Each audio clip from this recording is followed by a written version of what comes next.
Hi guys, welcome back to my channel. I am on my way home from my primary care physician's office. It only took me 2 years, y'all, to find one. Well, I would have found one last year, but you couldn't make an appointment to go into a doctor's office. So I just, the first year that I lived here, or half of a year, I just went back to Asbury Park and saw my female physician there. I think twice I drove back there.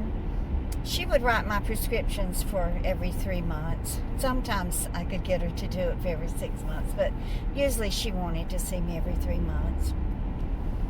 And then last year I just had the televisits with her.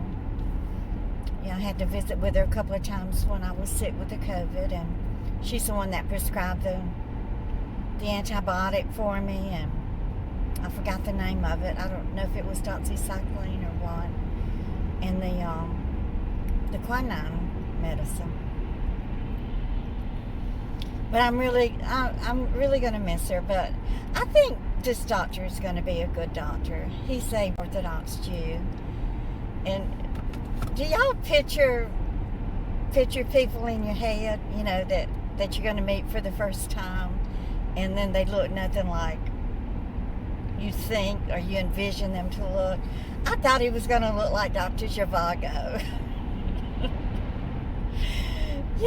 With the fur, that round hat that they wear on their heads with the thick fur band around it. Oh, that movie, Dr. Zhivago. In fact, I'm going to have to get me a CD player. Or maybe there's an older classic movie channel on TV that I could go back. I really want to watch Dr. Zhivago again. I probably haven't seen it. Well, John and I went to see it when we were first married and lived in Freeport, Texas. There was a theater there on Main Street. And we went, and it came a bad thunderstorm, and the electricity went out, and everybody was sitting in that theater in the dark, and we ended up leaving. But we did go back and see it eventually. I think I've seen Dr. Zhivago twice. Oh, and it was just enthralling. Just such a wonderful love story. Even though it was, about infidelity and everything like that. And I really thought that his wife, the actress who played his wife, was more beautiful than the actress that he had fallen in love with and was having the affair with. Darn, what was her name? The one with the blonde hair and the beautiful blue eyes. Her name's on the tip of my tongue and I can't think of it. That makes me so mad. I know y'all will remember, and I'm not even going to look it up. I'll just wait for one of y'all to let me know. But those classic movies were just wonderful. So I had envisioned this doctor looking like that, and he lives in a Jewish area on Long Island called Cedarhurst. And I had been to that area when I first moved here. I had gone over there to there's a Burlington there. I think that's where I bought my quilt.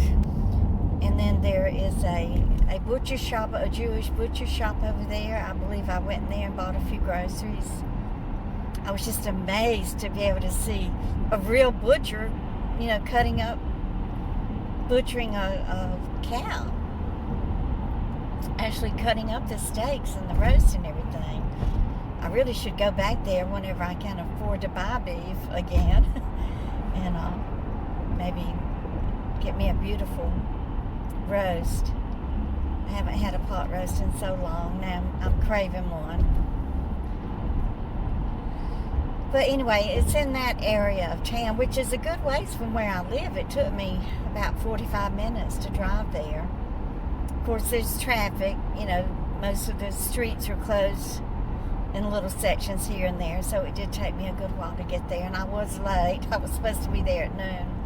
I got there about 20 after 12, but the doctor,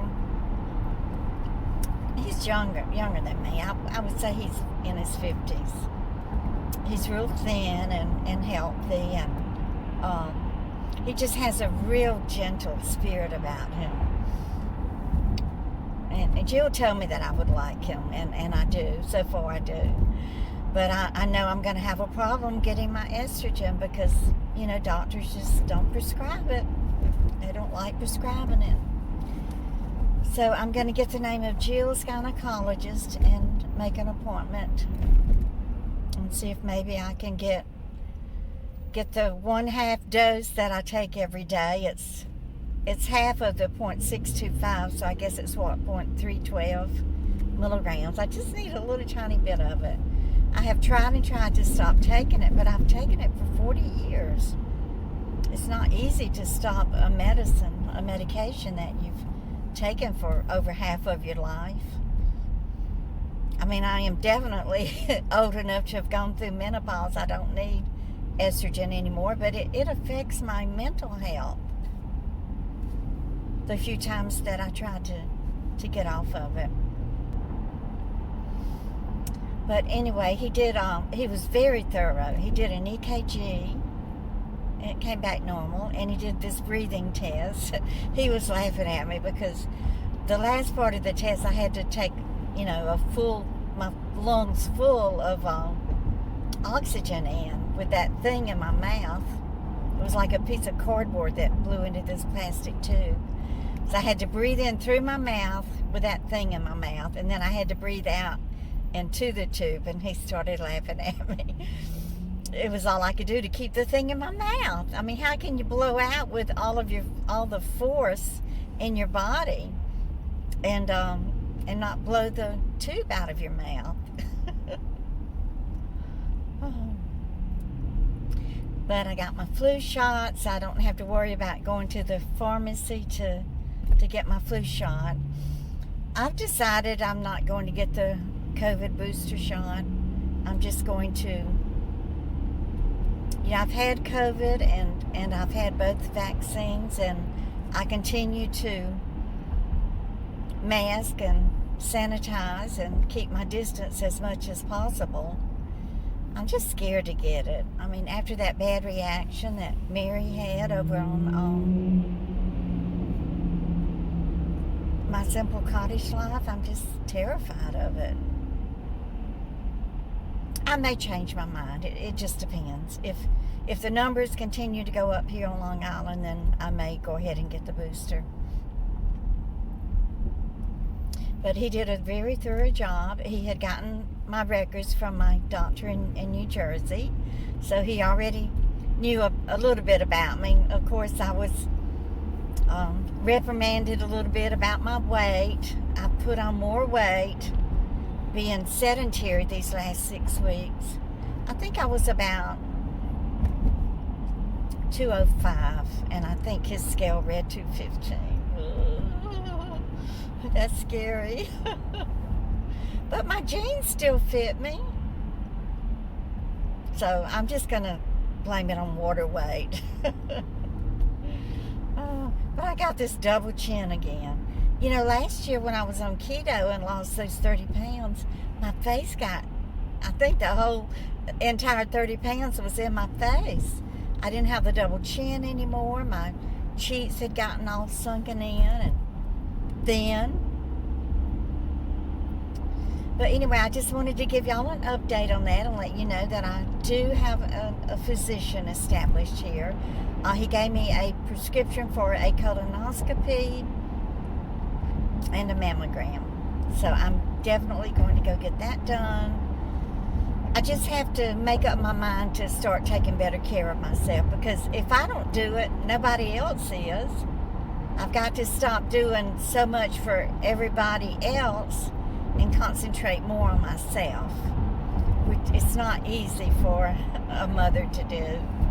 You just want to continue to do for your kids and your grandkids. And I've been so worried about Jason. He was in the hospital for almost a week, and he's back home now. He was so upset because he had all of his paperwork from the hospital, and so he went into to work the next morning. I think he got out of the hospital on Sunday, and he went to go to work on Monday morning, and he works for a courier service there in Orlando, so he had his truck all packed up and ready to go to he made a delivery to Cocoa Beach. And he got home, and his boss called him in the office and said, Jason, it says here that you're not to return to work until Friday. So Jason said, well, you know, he felt fine. He was doing much better. And so his boss said, well, I can't let you work. He said, if you want to get the doctor to change it and put you on light duty, then I'll let you work behind the desk. You know, he could handle. So my storage filled up. I don't know where I was at. Anyway, I told him about the ordeal with my ankle and how I've been treating it on my own for the last 6 weeks. And he said, well, you've done a pretty good job on it. He said, just keep on doing what you've been doing because it's working. So that's what I'm going to do. Although I may still go ahead and see an orthopedic doctor about. It just depends. I'll give it a few more days and then decide whether or not I want to go ahead and see the orthopedic doctor and get a steroid shot. It is getting better. I mean, every day it's a teeny bit better. You know, I want it to be 100% healed in a day or two, but it's not. I know I was talking about Jason, but anyway, his boss told him, you know, that he couldn't let him work. So Jason calling his mommy, you know, wanting to know what to do. So I said, well, go back to either the doctor who signed the release form or signed the papers for you to be released from the hospital, and tell him that you need him to say that you can do light duty. So he hasn't called me back, so hopefully that worked and he's able to go back to work. So that's going to be it for this video. Y'all please give me a thumbs up and share, and you just keep on coming back. Goodbye, guys.